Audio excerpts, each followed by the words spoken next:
morning, respected teachers. Good morning, everyone. I'm Dr. Nidhi Yadav, working as consultant in Department of Medicine at PGIMS Rohtak, and we have one study done at our center, that is predictors and patterns of diabetic ketoacidosis at Tertiary Care Center PGIMS Rohtak.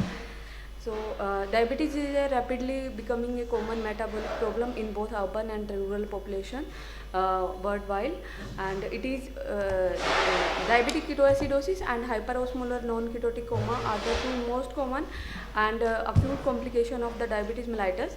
DKA is the leading cause of morbidity, and it is most common cause of diabetes related death in children and adolescents with type 1 diabetes. Infection and poor compliance to treatment are the leading triggers in the development of DKA. Other factors include medical condition including myocardial infarction, CV, pancreatitis, which provokes the release of counter-regulatory hormones and results in decay, and other reason could be due to the drugs affecting carbohydrate metabolism like steroid, and there can be various comorbidities which could be the trigger factor of decay.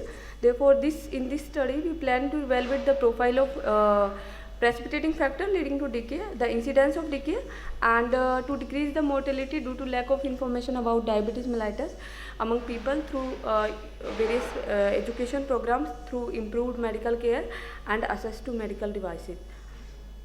So, aims and objective of this study, which we have till now completed, is to describe the profile of predisposing factor and epidemiological factors and various clinical profile associated with decay in patient of diabetes mellitus. And it was a cross-sectional study conducted in the Department of Medicine at PGIMS Rohtak on 150 diabetic ketoacidosis patient over the last 12 months, that is, it started from the March 2021, and this is still continuing. We collected the demographic, anthropometric, clinical characteristic of the patient and filled in the performa, and during hospitalization patient were evaluated with in terms of history and examination, and various biochemical parameters were evaluated. Inclusion criteria, written consent was taken by the participant. Both male and female patients were taken of age group more than 14 years, and the diagnostic criteria for the diabetic ketoacidosis were taken blood glucose level more than 250, serum bicarbonate less than 15, and PS less than 7.3 with urine ketones positive. So it is according to AD guidelines, decay can be classified in 3 terms: mild, moderate, and severe. So according to blood plasma glucose, it must be more than 250 in all the 3. According to pH, if the pH is less 7.25 to 7.3, it is mild. 7.27 to 7.24 it is moderate, and less than 7 it is severe. And for bicarbonate, 15 to 18 is mild, 10 to 15 milliequivalent per liter is moderate, and less than 10 is severe. And all the patients were positive for urine ketones and serum ketones. Exclusion criteria: the patients having metabolic acidosis due to acute or chronic renal failures were excluded.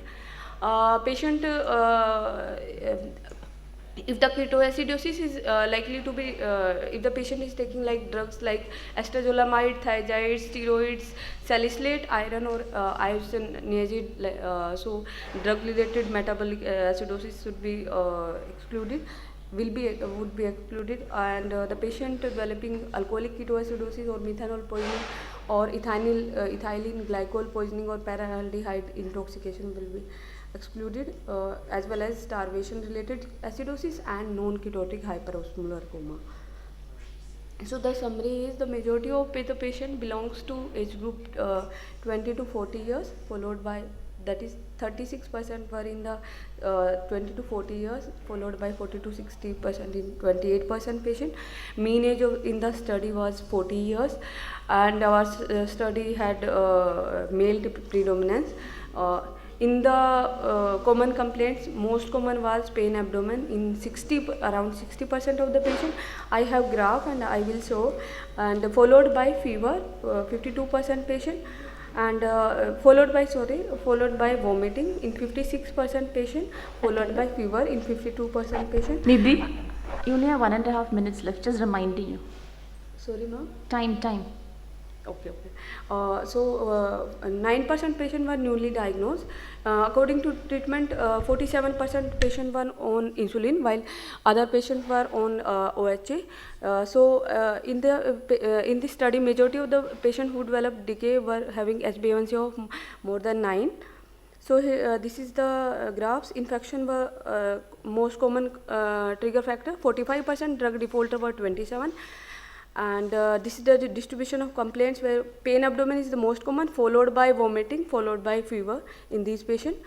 According to in the infections, most common is respiratory infection in 32%, followed by GIT infection 24%, followed by UTI and other infection.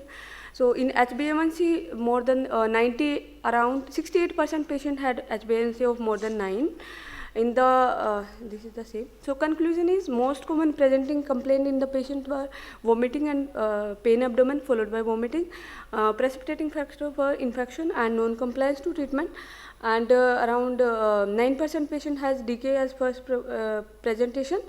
So prompt and effective treatment can reduce the morbidity and mortality in the next time. So education of all the diabetic patients, their family members and medical staff about the warning symptoms of ketosis is mandatory for early diagnosis and referring to hospital and treatment.